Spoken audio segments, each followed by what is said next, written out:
고속도로 휴게소의 형광등이 빗물에 반사되어 일렁였다. 시계를 보니 새벽 2시 30분. 취재차 지방으로 내려가던 프리랜서 기자 민주는 갑작스러운 폭우에 차를 세울 수밖에 없었다. 망할 건 내비게이션도 먹통이네. 핸드폰 신호도 잘 안 잡히고 이런 오지에서 밤을 새워야 하나 고민하던 그때 휴게소 입구에서 한 여자가 비를 맞으며 서 있는 것이 보였다. 얇은 원피스 차림에 우산도 없이. 민주는 차에서 내려 그녀에게 다가갔다. 괜찮으세요? 어디 가시는 길이에요? 여자는 천천히 고개를 들었다. 창백한 얼굴, 축축하게 젖은 긴 머리카락. 그녀의 눈빛이 기묘하게 공허해 보였다. 도와주세요. 떨리는 목소리였다. 제발, 저를 좀 태워주세요. 30km만 가면 돼요. 뭔가 이상했지만 이런 악천 후의 여자를 그냥 두고 갈 수는 없었다. 민주는 조수석 문을 열어주었다. 차가 다시 달리기 시작했다. 여자는 말이 없었다. 창밖을 멍하니 바라볼 뿐. 히터를 틀었지만 차 안 온도는 이상하리만치 차가웠다. 저기, 이름이 어떻게? 서연이요. 근처에 공동묘지 아시죠? 거기로 가주세요. 묘지요? 이 시간에? 제 동생 무덤이에요. 오늘이 기일이라서. 민주는 더 이상 묻지 않았다. GPS를 켜려 했지만 먹통이었고 여자가 지시하는 대로 어두운 산길을 올라갔다. 30분쯤 달렸을까. 낡은 공동묘지 입구가 나타났다. 빗속에서 비석들이 음산하게 늘어서 있었다. 여기서 내려주세요. 혼자 가시게요? 제가 같이. 아니요. 서연의 목소리가 갑자기 냉랭해졌다. 절대 따라오시면 안 돼요. 차에 계세요. 30분만 기다려주세요. 그녀는 차에서 내려 어둠 속으로 사라졌다. 민주는 불안한 마음에 담배에 불을 붙였다. 빗소리만이 차창을 두드렸다. 10분쯤 지났을까. 차 뒤쪽에서 이상한 소리가 들렸다. 마치 날카로운 손톱으로 금속을 긁는 듯한. 민주는 백미러를 봤다. 아무것도 보이지 않았다. 하지만 소리는 계속됐다. 점점 더 크게, 점점 더 가까이. 끽끽끽. 심장이 빠르게 뛰기 시작했다. 그는 헤드라이트를 켰다.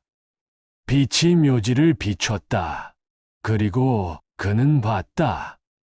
서연이 무덤 하나 앞에 무릎을 꿇고 앉아 있었다. 하지만 그녀 뒤에 여러 개의 그림자가 서 있었다. 인간의 형상이지만 뭔가 뒤틀리고 비정상적인 순간 민준의 손이 떨렸다. 시동을 걸어야 했다. 지금 당장 여기서 도망쳐야 했다. 바로 그때 조수석 창문에 빗자국이 번졌다. 민주는 비명을 지르며 차에서 뛰쳐나왔다. 빗속을 헤매며 달렸다. 어디로 가는지도 모른 채 살려주세요. 누구 없어요. 그때 앞에서 희미한 불빛이 보였다. 작은 석조 건물, 무덤 관리인의 숙소로 보였다. 문이 반쯤 열려 있었다. 민주는 주저없이 안으로 뛰어들었다. 문을 닫고 빗장을 걸었다. 심장이 터질 듯 뛰었다. 안은 텅 비어 있었다. 먼지 쌓인 책상 하나, 부러진 의자, 그리고 바닥에 무언가 어두운 얼룩이 잔뜩 묻어 있었다. 핸드폰을 꺼내 전화를 거니 신호가 안 잡혔다. 다행히 희미하게나마 손전등은 작동했다. 불빛이 방 안을 비췄을 때 민주는 숨이 멎었다. 벽에 글씨가 빼곡히 적혀 있었다. 손톱으로 긁어 쓴 듯한 피로 얼룩진 글씨들. 도와줘. 나가게 해줘. 여기서 죽었어. 7명. 모두 속았어. 그리고 가장 최근에 쓰인 듯한 글씨. 서연을 조심해. 등골이 오싹해졌다. 민주는 문 쪽을 돌아봤다.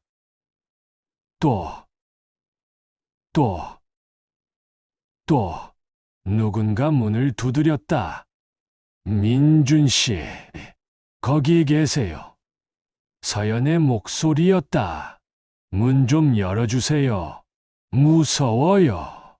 민주는 입을 다물었다. 숨소리조차 내지 않으려 했다. 민준 씨 알아요. 안에 계신 거 제발 열어줘요. 밖에 이상한 게 있어요. 목소리는 점점 간절해졌다. 울먹이는 것 같기도 했다. 민주는 벽에 글씨를 다시 봤다. 서연을 조심해. 민준 씨. 목소리의 톤이 변했다. 차갑게, 날카롭게. 왜 안 열어주는 거예요? 똑똑똑똑똑. 문을 두드리는 소리가 격렬해졌다. 아니, 두드리는 게 아니었다. 긁고 있었다. 끽끽끽끽끽. 열어줘. 지금 당장. 서연의 목소리가 일그러졌다. 여러 목소리가 겹쳐지는 것 같았다. 남자 목소리, 여자 목소리, 아이 목소리. 민주는 뒤로 물러났다. 손전등으로 방 안을 비추다가 구석에서 무언가를 발견했다. 오래된 일기장이었다. 떨리는 손으로 일기장을 펼쳤다. 2019년 10월 15일자. 오늘도 한 명이 왔다. 비 오는 밤이면 그녀가 나타난다. 서연이라는 이름으로 사람들을 여기로 데려온다. 나는 그들을 구할 수 없었다. 무덤 아래에, 그 구멍 속에 7명이 죽었다. 모두 같은 방식으로 서연에게 속아서 이곳에 왔다가 사라졌다. 경찰에 신고했지만 아무도 믿지 않았다. 이 묘지는 오래전부터 저주받은 곳이었다. 문이 부서지기 시작했다. 쾅. 나와. 민주는 뒷문을 찾았다. 다행히 작은 창문이 있었다. 유리를 깨고 밖으로 기어 나왔다. 빗속을 다시 달렸다. 뒤에서 들리는 발소리. 아니, 발소리가 여럿이었다. 쿵쿵쿵. 여러 명이 그를 쫓아오고 있었다. 민주는 비명을 질렀다. 도와줘. 누구 없어요. 그때 앞에 커다란 구덩이가 나타났다. 옛날 무덤을 파던 자리였던 것 같은데 무너져 내려 깊은 구멍이 되어 있었다. 뒤에서는 추격자들이, 앞에는 구덩이가. 민주는 선택의 여지가 없었다. 그는 구덩이 속으로 뛰어내렸다. 민주는 질퍽한 흙바닥에 쿵 하고 떨어졌다.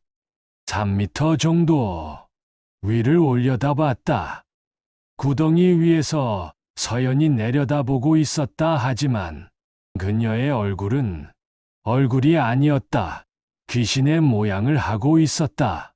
으르렁거리는 목소리. 그리고 그녀가 뛰어내렸다. 민주는 옆으로 굴렀다. 서연이 떨어진 자리에 흙이 움푹 패였다. 손전등으로 그녀를 비췄다. 그것은 더 이상 사람이 아니었다. 길게 늘어진 팔, 뒤틀린 척추, 벌어진 입에서는 검은 액체가 흘러나왔다. 30년을 기다렸어. 더 많은 먹이가 필요해. 민주는 뒤로 물러나다가 무언가에 걸려 넘어졌다. 돌아보니 해골이었다. 아니, 해골이 여럿이었다. 구덩이 바닥은 온통 뼈들로 뒤덮여 있었다. 괴물이 달려들었다. 민주는 본능적으로 옆에 있던 돌을 집어 던졌다. 괴물의 머리에 명중했지만 아무 소용이 없었다. 손이 민준의 목을 조르기 시작했다. 차갑고 질척하고 썩은 냄새가 났다. 이제 끝이구나. 눈앞이 흐려지기 시작했다. 바로 그때 이 더러운 것 위에서 누군가 소리쳤다. 그리고 밧줄이 떨어졌다. 강한 빛이 구덩이를 비췄다. 괴물이 비명을 지르며 뒤로 물러났다. 빨리 잡아! 민주는 마지막 힘을 짜내어 밧줄을 붙잡았다. 누군가 그를 위로 끌어올렸다. 구덩이 밖에는 60대쯤 되어 보이는 노인이 서 있었다. 손에는 강력한 손전등과 십자가를 들고 있었다. 어서 올라와! 노인은 민준을 끌고 달렸다. 뒤에서 괴물의 비명이 들렸지만 빛을 피해 다시 구덩이 속으로 숨어드는 것 같았다. 작은 집에 도착했다. 노인은 민준을 안으로 밀어넣고 문을 잠갔다. 벽에는 십자가와 부적들이 빼곡히 붙어 있었다. 정신 차려. 아직 안전하지 않아. 나는 이 묘지의 관리인이었어. 30년 전부터. 노인이 떨리는 손으로 차를 따라주었다. 미안하네.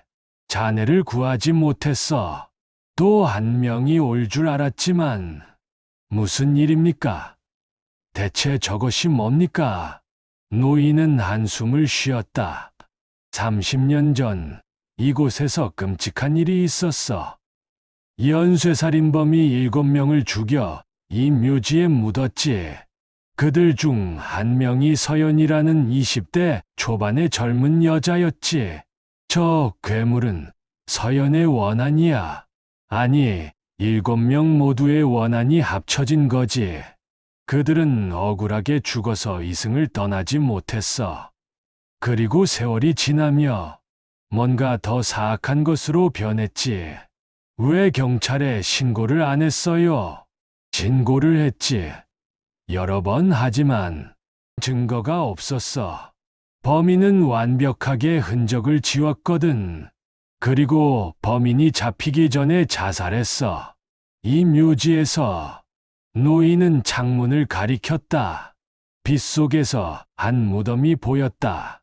저 비석 보이나? 묘비명이 없는 무덤. 저게 범인의 무덤이야. 그는 죽기 전에 저주를 남겼지. 내가 죽어도 그들은 계속 사람을 사냥할 것이다 라고 미친. 그 이후로 매년 비 오는 밤이면 서연이 나타나 사람들을 유인해서 구덩이로 데려오지. 그 구덩이는 범인이 시체를 임시로 숨겼던 곳이야. 이제는 그들의 소굴이 되었고 창밖에서 긁는 소리가 들렸다. 끼.